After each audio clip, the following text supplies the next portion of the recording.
It was 4:01 p.m. The teacup in my hand had gone cold. I hadn't moved since the knock.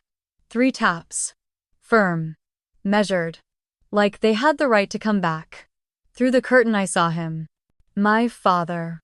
Standing on my porch like nothing had happened. Behind him was Susan, still holding that same beige clutch she never let go of, and Daniel. In a crisp blazer. Not a wrinkle out of place. He looked straight at my front door. But never at me. My son's piano echoed faintly from the hallway behind me.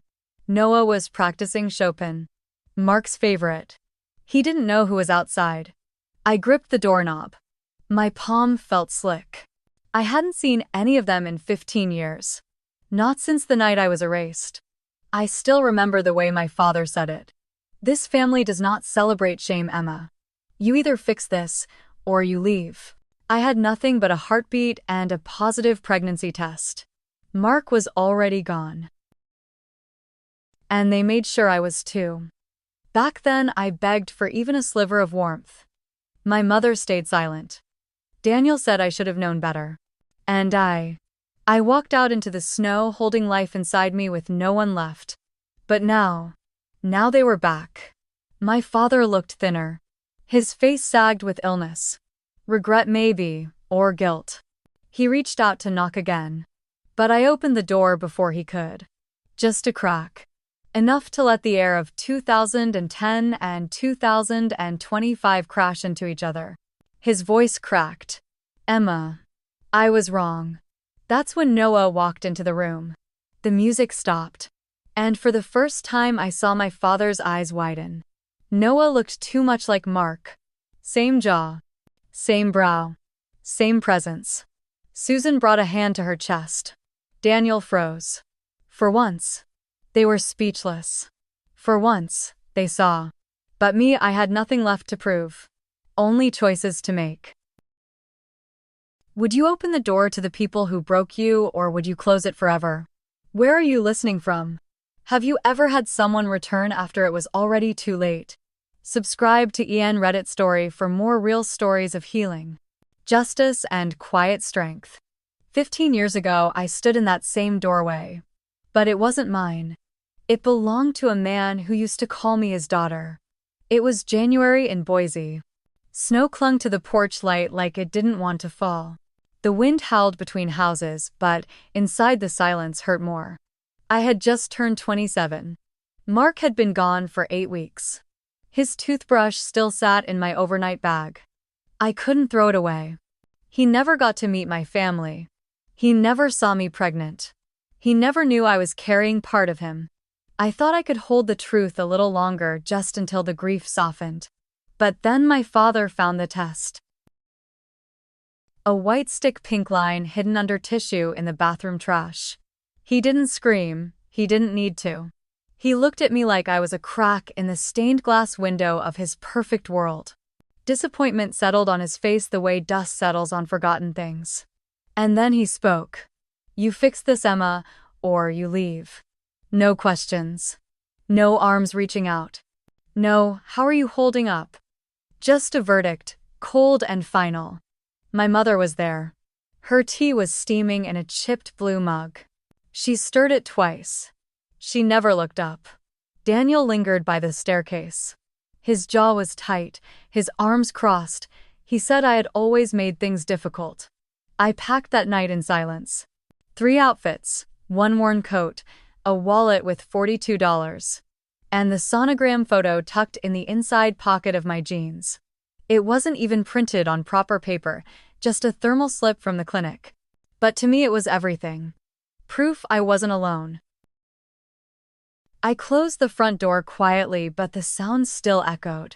Boise nights are cruel. The wind doesn't just sting your skin, it scrapes at your soul. I drove until my eyes blurred. Ended up behind a Baptist church with a busted light. I curled up in the back seat, wrapped in a thin blanket that smelled faintly of lavender and grief. My hands rested over my belly. I was scared. Angry. More alone than I had ever been. But I whispered, "It's just you and me now." And in that moment, I meant it with everything I had left. The mornings were the hardest. Waking up in the car, cold pressing into my spine, the windows fogged with breath. I kept a plastic grocery bag beside me, inside crackers, prenatal vitamins, one bottle of water I refilled when I could. There were nights I cried so hard I couldn't breathe. Not just for Mark, but for the version of myself I lost the moment that front door shut behind me. Linda found me 2 weeks in. She ran the diner near State Street where I used to waitress back in nursing school. I hadn't seen her in years. But that morning I wandered in, desperate for warmth and a clean bathroom. She looked at me once and knew. Didn't ask questions. Just slid me a plate of eggs and sat across the booth. "You look like hell," she said softly. And I did. Face puffy, eyes hollow, fingers swollen from the cold. I told her the truth. All of it. The baby. Mark. My parents. Even the way I'd started talking to myself just to hear a voice. She didn't say I'm sorry. She didn't offer pity. She offered keys. A spare room above the diner, barely larger than a walk-in closet. "I'll trade you rent for dishes," she said. "Deal," I nodded through tears. For the first time in weeks, I felt like someone saw me and didn't look away. The room was drafty. The walls were paper thin. But it had a twin mattress, a window with chipped white blinds, and a heater that worked if you kicked it twice. I cleaned during the day and studied at night. Nursing school had always been Mark's dream for me. "You're a fixer, Em," he once told me. "You don't quit." I kept the sonogram pinned to the wall, right above the small desk Linda gave me from storage. Every time I felt like giving up, I'd run my fingers across the faded image and remind myself, this wasn't just for me anymore. Ruth and Paul, Mark's parents, called a month later. They'd heard through one of Mark's old colleagues. They invited me over for dinner, said they wanted to help. I didn't expect warmth, but when Ruth opened the door, she hugged me so tightly I almost collapsed. She placed her hand on my stomach and whispered, "He's part of you. So he's still here." And in that moment, I wasn't broken. Just held. Ruth and Paul became my quiet shelter. Not every day. Not in a dramatic, sweep-me-away kind of way. But in small, careful gestures that stitched my life back together. They helped pay for books when nursing school started again. Dropped off casseroles always in those same faded glass dishes. Paul fixed my tires without being asked. Ruth bought me a new coat after seeing the sleeves rolled over with pins. They never tried to replace my parents, and I never tried to explain why I didn't go back. We just accepted the broken pieces and worked around them. By the time Noah was born, I was halfway through my clinical rotation. The hospital smell never left my scrubs. Bleach, antiseptic, faint traces of newborns and death. Linda drove me to labor and delivery. I hadn't packed a proper bag. She stuffed hers with a bathrobe, trail mix, and a pair of pink fuzzy socks I still own. Noah came screaming into the world on a rainy afternoon in May. He was perfect. A full head of dark hair, lungs that could shatter silence, and fingers that clung to mine like they already knew I was all he had.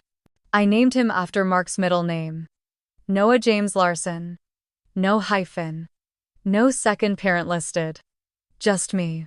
I left the hospital with Ruth on one side and Linda on the other. No flowers from Susan. No card from Daniel. Just a folded baby blanket from the nurses and a hospital bill I stared at for weeks. We moved into a basement apartment near the university. It was damp, smelled faintly of mold, and the neighbors upstairs fought every Tuesday. But it had space. Enough for a crib and a coffee maker. I worked nights at a hospice center, took notes during feeds, changed diapers during lectures, and cried sometimes between shifts watching Noah sleep in his car seat thinking, how did I get here? But every time doubt crept in, I reminded myself I had been cast out, erased, but not defeated. Noah didn't just save me. He forced me to rebuild. And in that slow, painful process, I became someone even I didn't recognize. Not Emma the failure, not Emma the shameful daughter. Just Emma. Mother. Nurse. Whole. The first time I saw my brother again was on a hospital bulletin board. He was featured in a glossy flyer for the annual Larson Medical Ethics Lecture. Daniel M. Larson, MD, Stanford trained. Board certified. Guest speaker at the hospital where I worked night shifts changing bedpans. I stared at his photo under fluorescent lights beside a flyer for grief counseling. He looked older. Sharper jawline. Still wore that smug, unreadable smile. I hadn't said his name out loud in over a decade. The nurses were buzzing about him. "He's brilliant," one said. "Some Idaho legacy family." You can just tell he was raised right. I didn't correct them. I just walked back to room 217 and checked vitals for a man who couldn't speak anymore. Some nights I wondered if Daniel ever thought about me. About the last words he said when I stood in that freezing hallway clutching my duffel. "You brought this on yourself." It echoed louder than the door that closed behind me. Noah was 9 then. He had just won his first piano recital. Played Debussy's Clair de Lune without missing a note. Ruth sat front row with tears in her eyes. Linda brought cupcakes for the kids, and I filmed it on my old iPhone, handshaking from pride. That same week a wedding invitation arrived. Cream envelope, gold letters. Daniel and Elise. Formal ceremony. Reception to follow. Family only. It wasn't addressed to me. It was mailed to Ruth and Paul's address. Inside the envelope was a handwritten note. "Assuming Emma's still in touch, please keep this quiet. We'd prefer not to confuse things." I stared at those words for a long time. Confuse things. As if Noah's existence was a clerical error. As if I had been a misstep they'd rather forget. I didn't cry. I didn't scream. I just folded the paper slowly, placed it back in the envelope, and slid it into the trash. Noah never knew.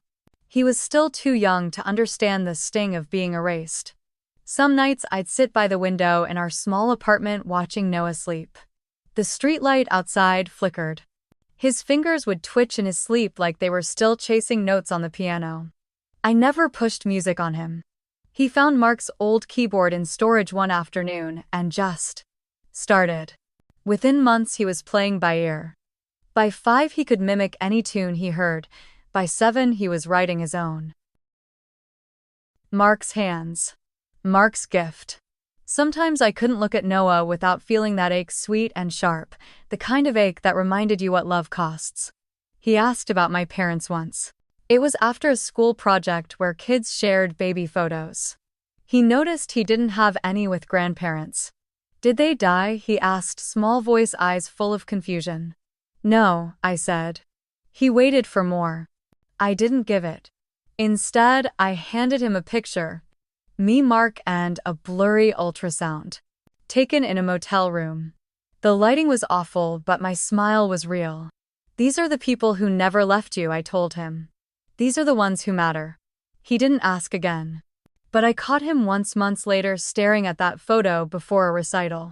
He touched Mark's face with one finger gently. Then walked out and played like his soul was on fire. The applause was thunderous that night. Parents clapping. Teachers beaming. And me standing alone at the back. Still invisible to a world that didn't know the cost of that moment. Afterward, one mother turned to me and said, "You must have had amazing support. He's extraordinary."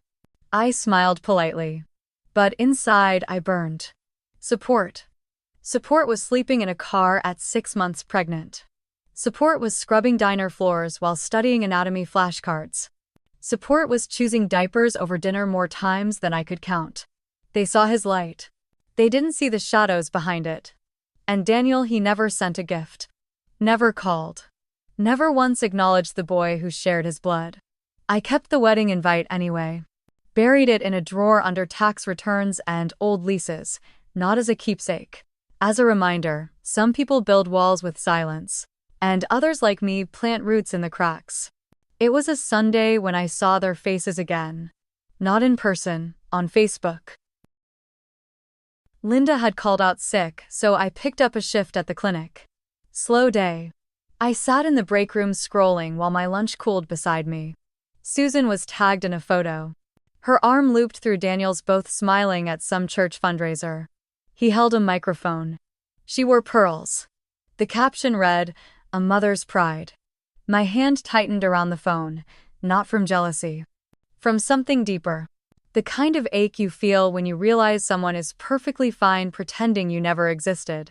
There were more photos. A banquet. A scholarship fund in Mark's name. Daniel had sponsored it. He never told me. I clicked through the gallery in silence. Watched strangers toast to a name that once filled my whole world. They raised their glasses to legacy. And no one knew I was sitting alone staring at a screen holding my breath. Noah's face wasn't there, no mention of me. Mark's story had been rewritten, edited, polished, made palatable for those who never had to hold his hand through chemo. I closed the app and sat still. The hum of the vending machine filled the room. A half-eaten granola bar sat in my lap. I hadn't taken a bite. Some truths don't demand to be heard. They settle inside you. They carve space. And then they wait. I didn't call them. Didn't send a message.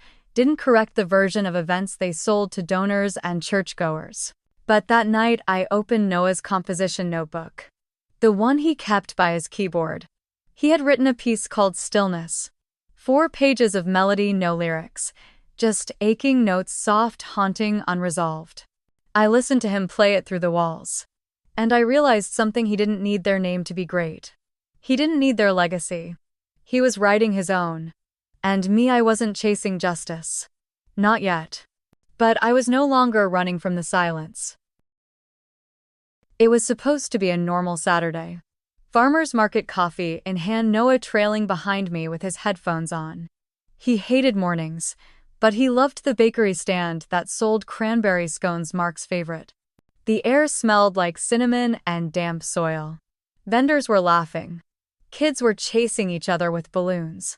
And for a few minutes, I let myself pretend we were just another family.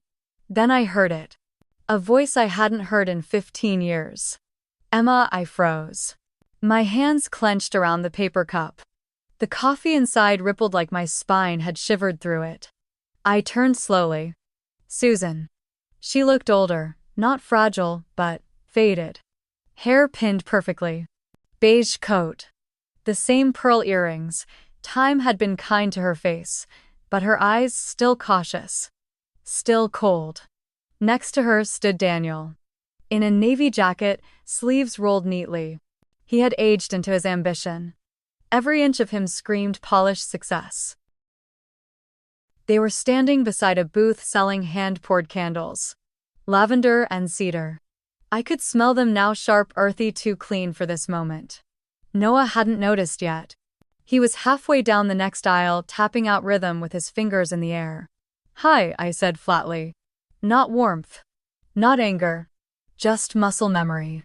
Susan's smile flickered then fell. She looked at my hand. No ring. She looked past me. Saw Noah. Her breath caught. I saw it, the recognition. The math. The ghost of Mark rising behind my son's eyes. Daniel's expression didn't change. If anything, it hardened. "You look well," he said. Like we were catching up at a reunion. Like he hadn't erased me from his life. I nodded once. That's all I could manage. Noah called from behind me, waving his scone in victory. "Mom." They had the last one. He jogged over, smiling. Then he saw them. He stopped. Silence fell. 3 generations. 1 wound. And no one brave enough to speak first. Susan stepped forward, her voice too soft. "He looks like..." She didn't finish. And I didn't let her. I turned to Noah. "We're done here." And just like that I walked away. I didn't owe them a scene. Not in front of my son. Not in a place that smelled like rosemary and innocence. That night Noah didn't say much. He sat at the piano for over an hour. Repeating the same 4 bars. Over and over. I made us grilled cheese, but neither of us ate. The apartment felt smaller. Thicker. Like the air remembered what we didn't say. Finally he spoke. "Was that them?" I didn't answer right away. I was drying a dish that didn't need drying. My back was to him. I needed that extra second. "Yes." The word came out thinner than I expected, like it hadn't been used in years. Noah didn't ask their names. He didn't need to. He just nodded and looked down at his hands. They didn't say hi. His voice cracked. And something in me shattered all over again. They didn't say anything he said again. Like maybe if he repeated it, it would make sense. I sat beside him. Put my hand on his knee. He didn't look at me. People carry shame in different ways, I said gently. Sometimes it makes them small. He let that hang in the room. The piano keys stayed silent. Do I look like him? I knew what he meant. He wasn't asking about Daniel. He was asking about Mark. I smiled, but it trembled. You have his hands, I said. And his stubborn jaw. And the way you leave your socks everywhere, definitely him. He chuckled once. Then went quiet again. I don't want them to be my family. His words were low, but certain. I didn't respond. Not because I disagreed, but because there's a grief in knowing your child made peace with abandonment before they even got a chance to belong. The next day, I found the scone untouched still in its paper bag on the kitchen counter. Noah had drawn a small X on the bag in black marker. Just one mark. But it said enough. He was erasing something, claiming something else. And I wasn't going to stop him. The following week, a letter came. Not an email, not a text. A real letter. Cream envelope. Neat cursive, no return address. But I knew the handwriting. Susan always curled her Y like a violin bow. Elegant. Controlled. Detached. I opened it at the kitchen counter. Noah was at school. The window above the sink was cracked open. A breeze moved the curtains like a breath I hadn't taken yet. Inside, 1 page. 5 paragraphs. No apology. Just observations. How tall Noah had grown. How he resembled Mark. How time might have softened old wounds. She didn't ask how I'd survived. Didn't ask if I was okay. She asked if we'd consider meeting again, perhaps for coffee. Perhaps something casual. She ended it with, we'd like to know him if it's not too late. I stared at that line. Read it 3 times.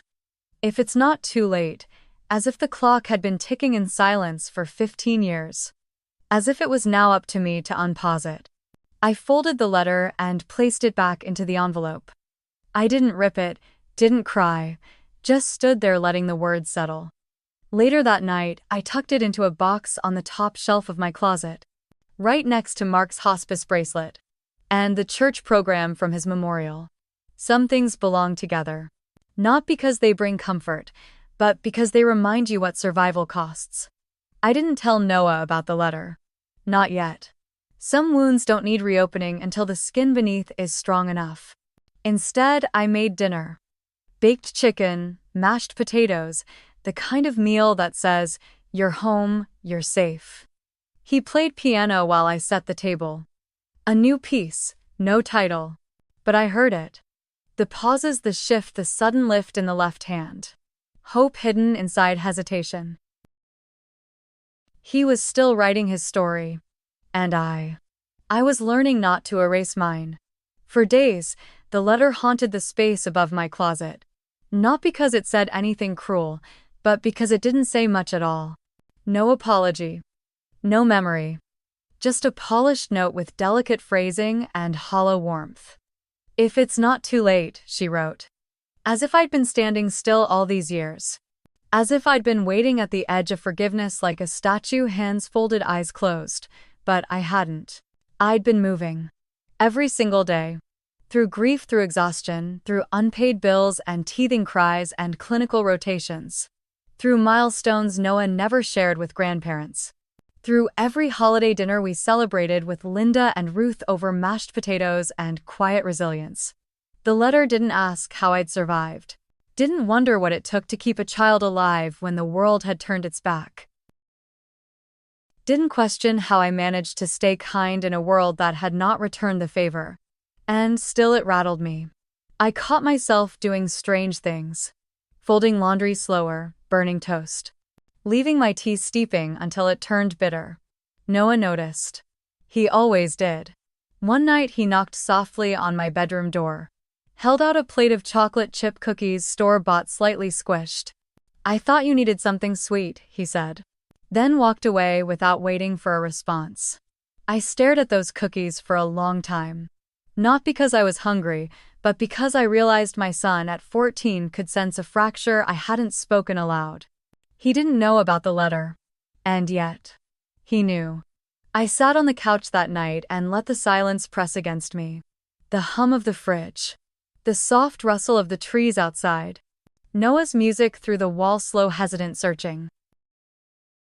It felt like the whole house was holding its breath. And in that stillness, I asked myself the question I'd been avoiding. What do I owe the people who discarded me? What does a daughter owe to silence? What does a mother owe to those who chose absence? My chest ached not from anger, but from the weight of always being the one who had to decide. The one who stayed soft, the one who kept doors unlocked, just in case. Maybe this time I wouldn't. I didn't write back, not that week. Not the next. Instead, I folded the letter into a blank envelope and buried it beneath our tax documents. Not to forget it, but to take away its power. There's something violent about polite words that arrive too late. They don't slice clean, they bruise. They settle into your bloodstream like old grief, quiet, dull, but constant. Every morning I brewed my coffee. I watched the steam curl in the soft light of the kitchen window. And I didn't speak of her. Noah was practicing for a small recital at the community center. He didn't ask about the letter. But he played differently. His fingers moved slower, more deliberate. Each note hung in the air like a question without an answer. He was feeling it too, even if he didn't know what it was. I tried to keep our routine steady. Groceries on Thursdays, laundry on Sundays. Chili on cold nights. It was a rhythm I built over years, and I clung to it like a raft. But some evenings after Noah had gone to bed, I'd sit on the couch and stare at the lamp in the corner. The one Mark picked out years ago. It still leaned slightly to the left. I never fixed it. Maybe because it reminded me of how we build our lives around imperfections.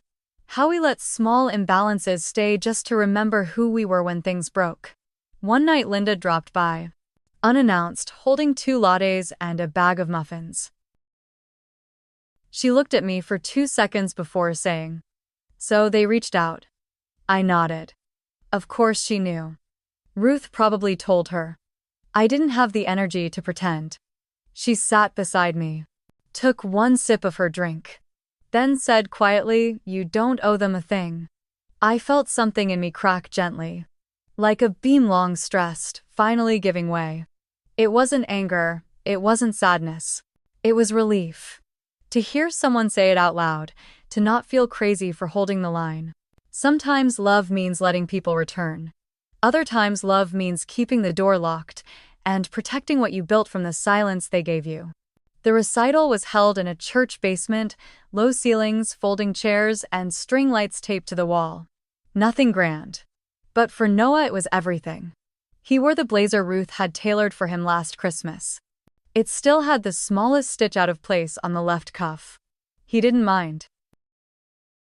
Before the performance, he sat on the edge of the stage, eyes closed, hands in his lap. I watched him from the 3rd row. He didn't look nervous, he looked grounded. Like someone who knew exactly who he was even without applause. When his name was called, he walked up, bowed once, then placed his hands on the keys. His piece had no title. He never gave his compositions names. He said it was better to let people feel than define. The room hushed. Even the kids with juice boxes stilled. And then he played. It started soft, a melody that moved like breath. Then it built layer by layer like memory pulling itself together. There was tension. There was release.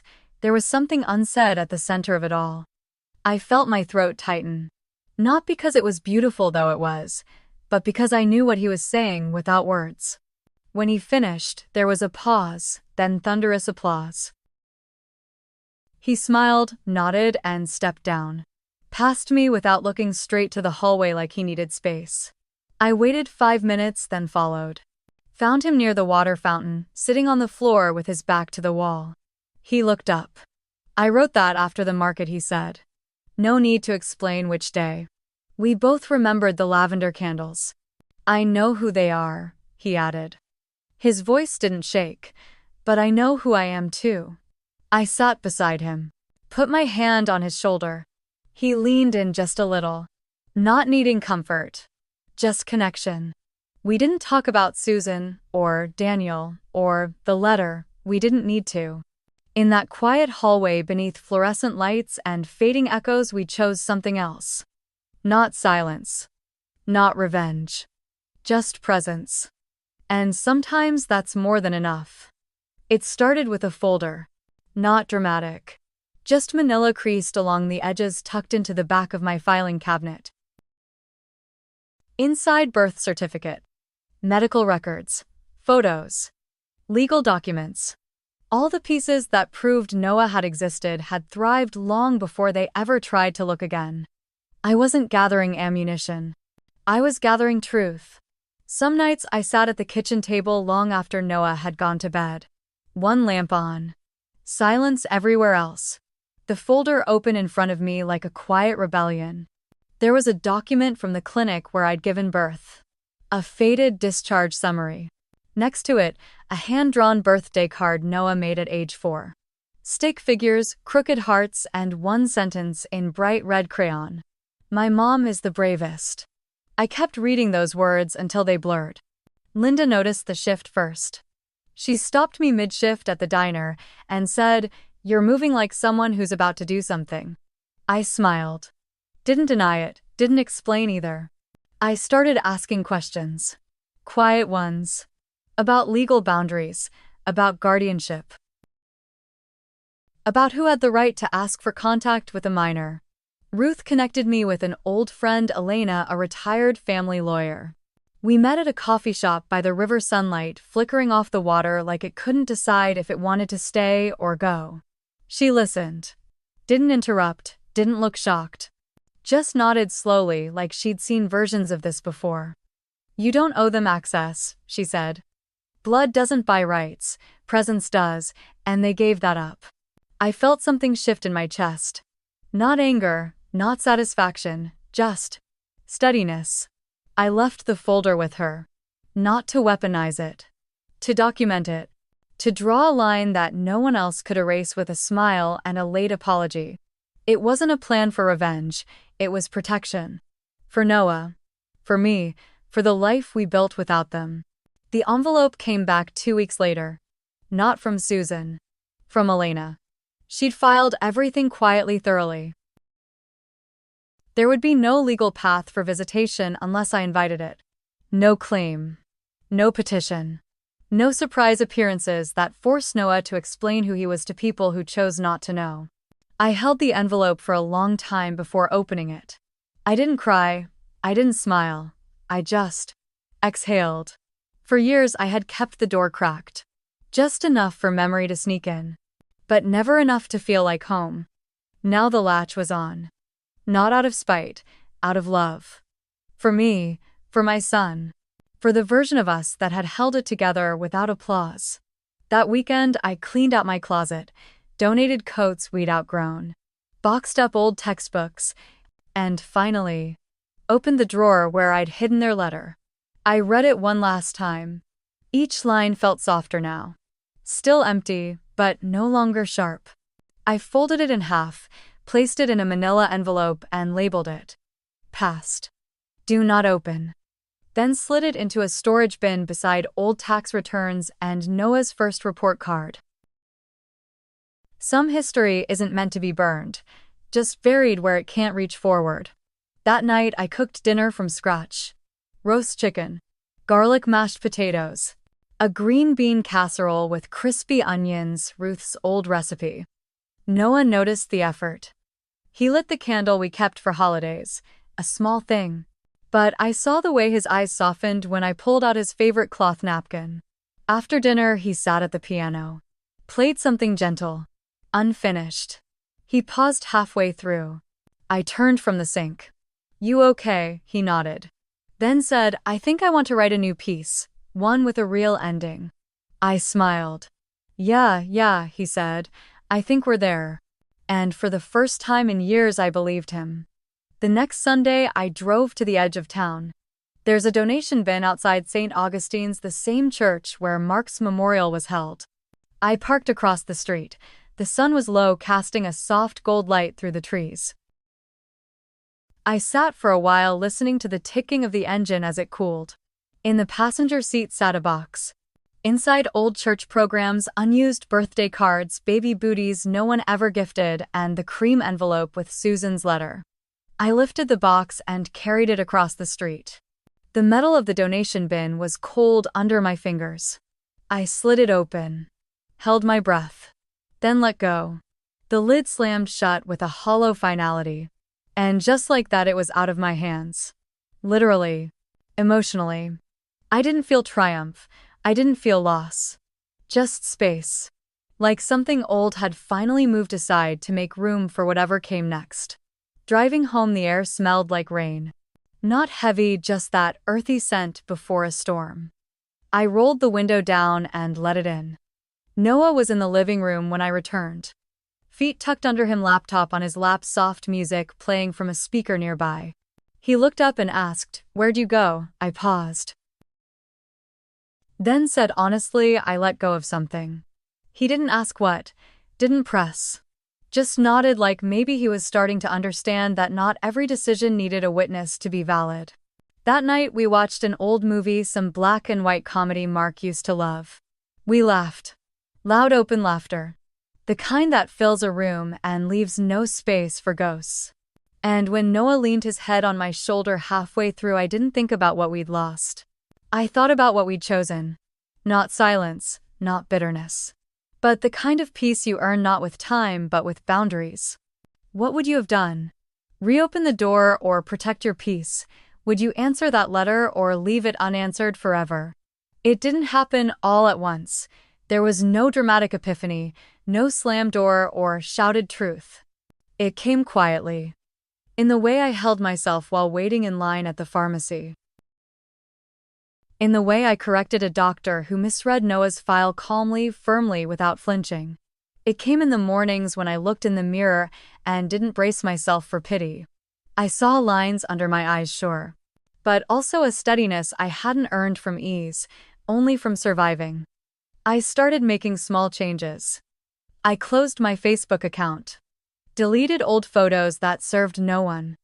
Changed my number. Not to run, but to redraw the map. To take back the pins they'd once placed defining me without my permission. One Sunday I took Noah on a walk through the Japanese garden. The air was soft with moss and quiet water. He didn't speak much, just watched the koi drift like they had nowhere urgent to be. I turned to him. "I'm thinking of writing something," I said. He raised an eyebrow. "A book?" I smiled. "Number a letter." But not to them. To myself. To the girl I was. The one they pushed out. He nodded slowly. Then said, "You should." That night, after he went to bed, I sat with my laptop and typed, "Dear Emma. The one who left that house in the snow."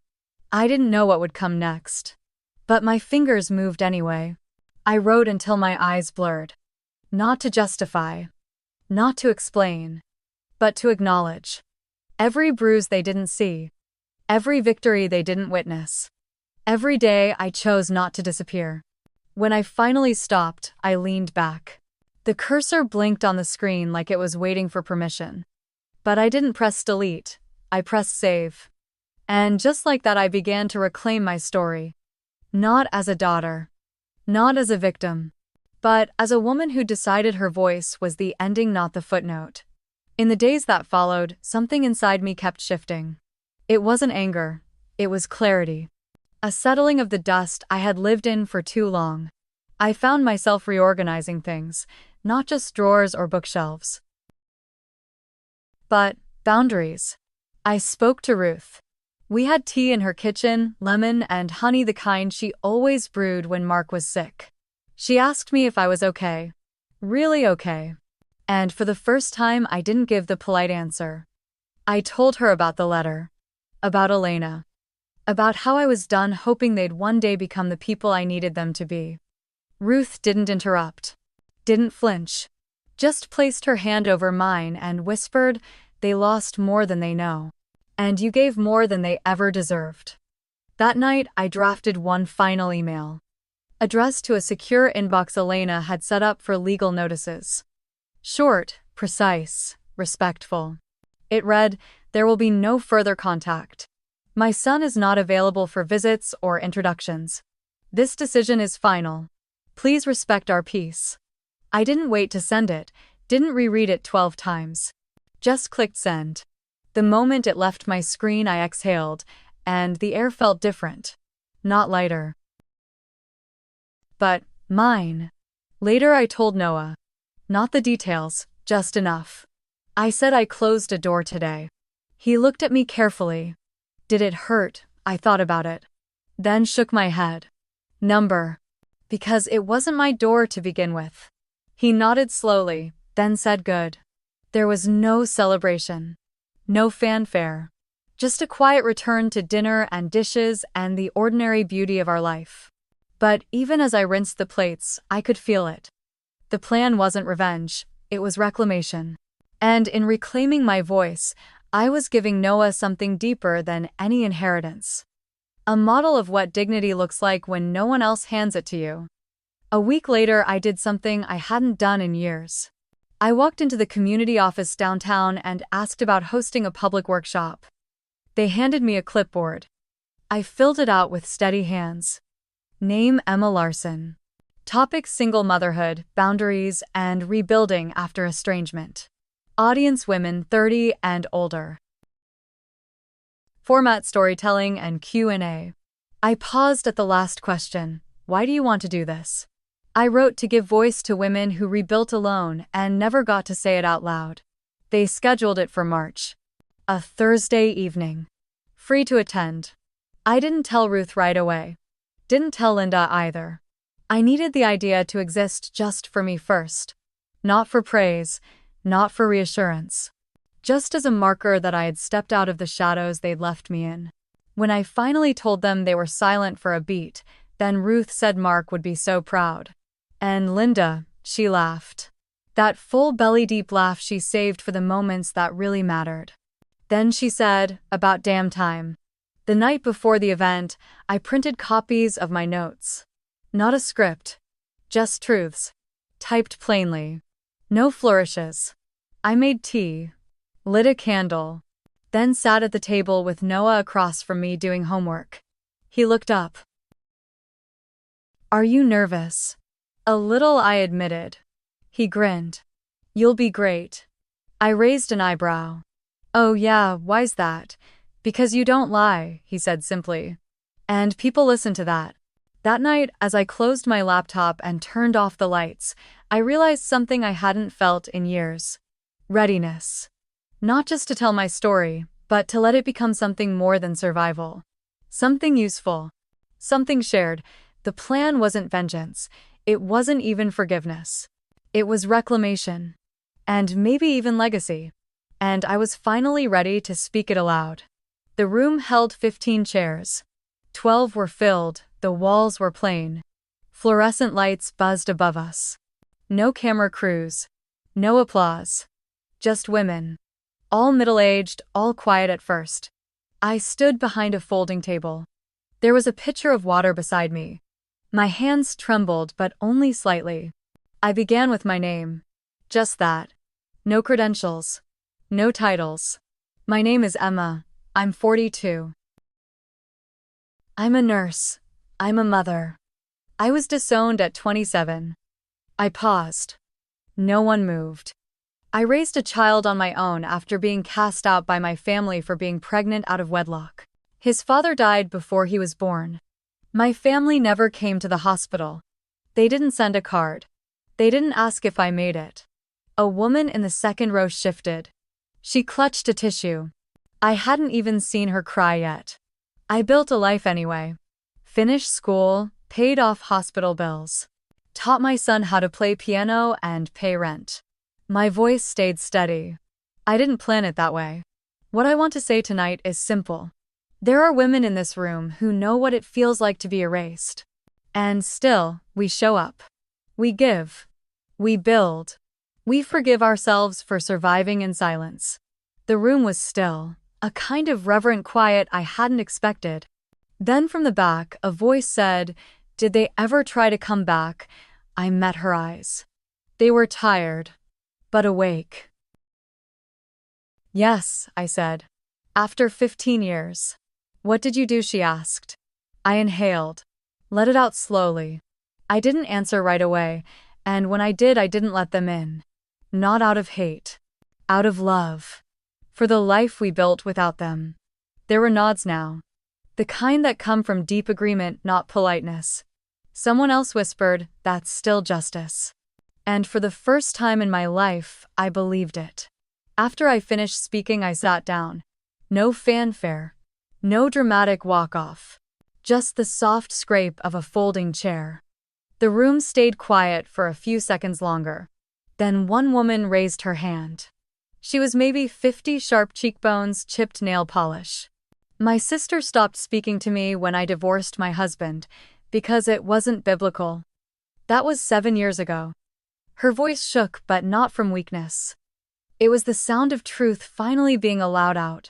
Another woman followed. I raised 3 kids alone after my parents cut me off. I wasn't even invited to my mother's funeral. One by one they spoke. Stories layered over mine like threads in a tapestry no one ever saw. Abandonment. Judgment. Survival. Strength. We weren't broken, we were built differently. Harder, quieter, and still standing. Someone passed around a notebook. Names. Emails. A promise to meet again. When I looked down at the page, I saw my name next to speaker. It made me pause. I hadn't meant to become something. I only meant to speak. But maybe that was enough. To speak and let someone else breathe easier because of it. When the room cleared, a woman stayed behind. Maybe 60. Graying hair and a long braid. She approached slowly. Held out a folded flyer. It was from the event. "I circled your quote," she said. "We forgive ourselves for surviving in silence." That's the one that got me. She smiled, then added, "I thought I was the only one." I didn't say much, just hugged her. Held her like someone once held me. Because that's how legacies shift. Not through big speeches. Through presence. On the way home, Noah was waiting at the table. He had dinner, half-prepped frozen pizza, side salad, 2 forks. "How'd it go?" he asked. I hung up my coat. Saturday down beside him. Poured water into mismatched glasses. I smiled. It wasn't just about me anymore. He nodded. Then took a bite of salad. "Sounds like the good kind of scary." It was, I said. And for once, I didn't feel tired, just full. A week after the workshop, I received another envelope. No return address. Same soft cream color. Inside, no letter this time. Just a photograph. It was old. I recognized it instantly. Thanksgiving 2007. Me sitting at the far end of the table, head tilted, smile tentative. Susan pouring wine. Daniel mid-sentence. Mark beside me, hand on my knee under the table. Someone had circled my face in pen. A single word written beside it. Remember, no signature, no apology. No explanation. I stared at the photo under the kitchen light. The air smelled like tomato sauce and garlic. Noah was in his room, headphones on, piano keys tapping faintly through the wall. I didn't cry. But I did feel the echo of something. A small hollow reverberation in my chest. Not regret, not sadness. Just the final flicker of something that once begged to be held. I folded the photo slowly. Placed it in the drawer with Noah's old recital programs. Not to keep it, just to say I chose where it belonged. That night I stood in the hallway between our rooms. Listened to the sound of Noah's playing. He was working on something new again. No name. Just melody. It drifted through the walls like a quiet declaration. I leaned my head against the doorway. Let it wash over me. For years, I thought healing would feel like a trumpet blast. A breakthrough, a speech, a reunion. But it didn't. It felt like standing still while the wind passed. It felt like not reacting. Like peace that didn't need permission. The fallout didn't come from others. It came from me. From the parts of me that stopped waiting. That stopped trying to make old hands fit new doors. And in that moment, with music drifting through the dark and silence, where old hurt used to scream, I knew I was no longer inside the storm. I was standing just outside it, watching it shrink. And letting it go. The trees outside had started to rust. That's what Noah called it, rust, not red. I like the sound of that better, he once said. Like something strong, not something ending.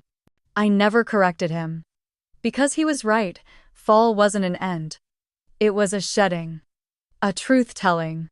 And I was finally in a season where truth didn't hurt anymore. I took the morning off work.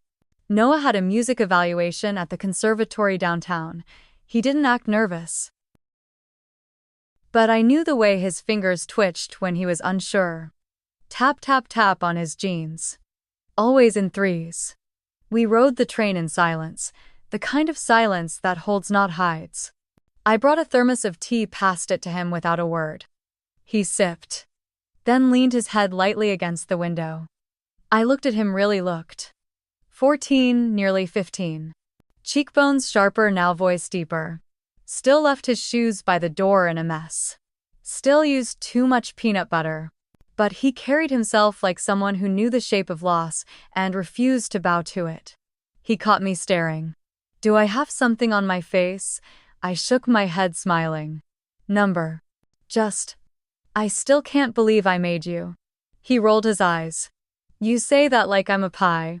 We both laughed. That kind of laugh you don't get to have unless you've fought for it. Earned it. At the conservatory, he disappeared behind tall wooden doors. The hallway smelled like paper and pine polish. Other parents paced. Checked their watches. Whispered into phones. I sat still. Hands folded in my lap. Breathing. Across from me hung a plaque etched in brass. Legacy is not what we leave. It's who we raise. The words didn't knock the air out of me. They settled in my chest. Soft, certain like truth I had always known but never dared name. When Noah returned, his cheeks were flushed. He gave me a small nod, his version of pride. They said they'll be in touch soon. I didn't cheer, didn't squeeze. I just stood, met his eyes, and said, I'm already proud. Not for what you played. For who you are. And this time he didn't roll his eyes, he just smiled. That evening I sat alone on the porch. Our little Portland house creaked as it always did when the wind shifted. The trees had begun shedding in earnest yellow and red, tumbling across the lawn like soft confetti. Noah was inside playing something slow and steady. I didn't ask what it was. Some pieces weren't meant to be labeled, they were meant to be felt. I sipped from a chipped mug one Ruth had given me when Noah was a toddler. It still had a faint crack near the handle. I never replaced it. Sometimes the imperfect things last longest. The wind picked up, carrying the scent of wet bark and something faintly sweet, like cinnamon maybe. Or memory. I closed my eyes and listened. For years I thought peace would arrive with grand gestures. Maybe an apology. Maybe a headline moment where someone said, you were right, but it didn't come like that. It came through silence, through repetition. Through mornings where Noah didn't need reminders to brush his teeth. Through nights I didn't cry after doing dishes. Through steady breath. Sometimes healing looks like showing up to your own life with both hands open. I thought about my father, his voice, the absence in it. How much space it used to take up in my head. I thought about Susan's silence, her careful distance. Her hands that always stirred tea but never reached out. And I thought about Daniel. Sharp lines, sharp tongue. Still afraid to look at what he ran from. They didn't own my ending. They never did. I had given them too much time in rooms they didn't deserve to occupy.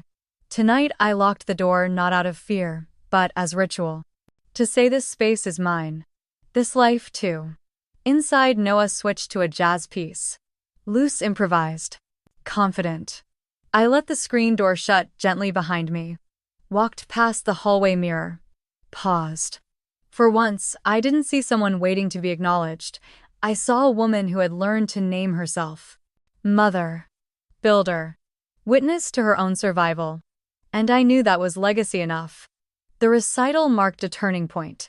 Not just for Noah, for both of us. There was no stage light blinding, no standing ovation. Just quiet pride blooming in the eyes of strangers. And in mine. After we came home, Noah slept like he hadn't in weeks. Deep still sprawled sideways across his bed, hoodie half off, socks still on. I stood in his doorway longer than I meant to, watched his chest rise and fall. Wondered if he knew what he'd just done. Not as a student, but as someone who'd given the world a piece of his truth. And survived it. The next morning I woke to a soft knock. Linda. Holding a casserole dish and 2 large coffees. Didn't want to text, she said. Some things still deserve a front door. We sat on the porch. The fall air was crisp enough for sweaters but not yet biting.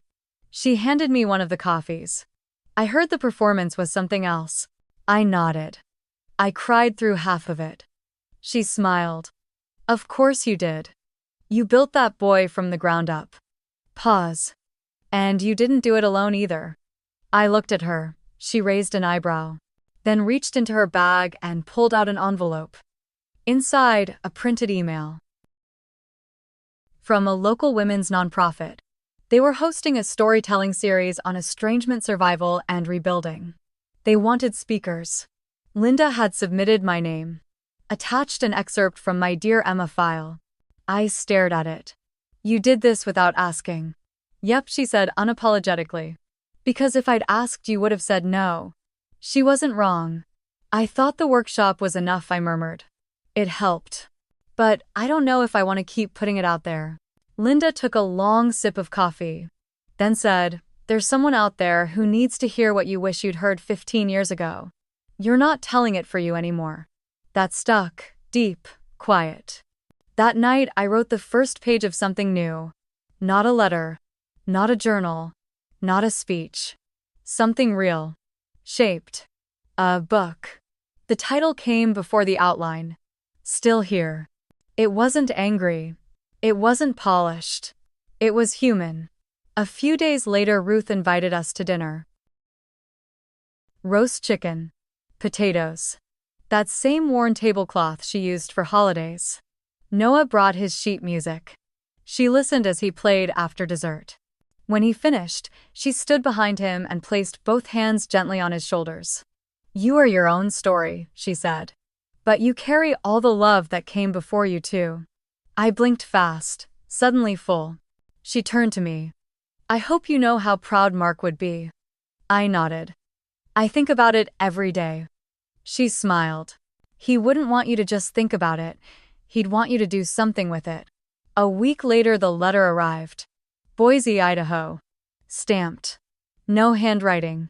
Typed return address. I opened it slowly.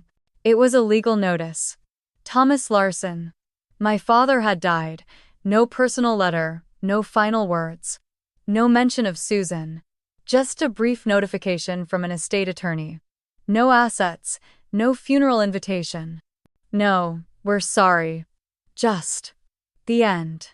I stood in the kitchen. Let the envelope sit in my palm, let the silence fill the corners of the room. Noah came in, towel around his shoulders post-shower. What's that? I held it out. He read it, then looked at me, waited. I'm not sad, I said softly. Just aware. Of what? That I lived through all of it. Pause. And still became someone I'm proud of. Noah didn't speak, just hugged me, arms around my middle. Tighter than usual. The kind of hug that says I'm part of this story too. In the weeks that followed, I wrote more. The book took shape. Stories layered on stories, letters I'd never sent, moments I almost gave up. The night I chose to stay. The morning Noah called me brave, and I believed it. Each chapter started with a memory, ended with a truth. It wasn't a story of revenge, it was a blueprint. For women like me. For daughters who became their own foundation. For mothers who built without blueprints. For anyone who had to walk away without closure and build one from scratch. On the day the manuscript was finished, I printed one clean copy, wrapped it in brown paper. Wrote 3 names on the first page to mark. To Noah. To me. Noah came home late that day. He had piano lessons, then stayed after to help another student. When he walked in, his face was flushed from the cold. "Mom," he said, dropping his bag. "They invited me to join the youth composition group. It's all original work. First showcase is in April." I smiled. "Will you do it?" He nodded. "Yeah. And I want to end with a piece called Still Here. Is that okay?" My throat tightened. I tried to speak. Nothing came. So I nodded, because sometimes love doesn't need full sentences. Just presence. A month later, I gave a talk at the women's event. The room was small. 20 folding chairs. 16 were filled. When I finished reading, a woman in the front row raised her hand. "Did they ever try to come back again?" I smiled gently. "They did. Too late. And that's okay. Some chapters don't need revisiting. They just need to be left closed." Another woman whispered. "Then how do you write a new chapter?" I paused. Looked at the women around me. At the tired eyes, the small notebooks, the quiet strength. "You don't start with answers," I said. "You start with your name. You write it at the top of the page, and that's how you know you're still here." Have you ever had to write your own closure? Would you open the door again or keep it shut for good? Share your story below. Someone out there needs to hear it. Subscribe to EN Reddit Story for more true stories of healing, justice, and quiet strength.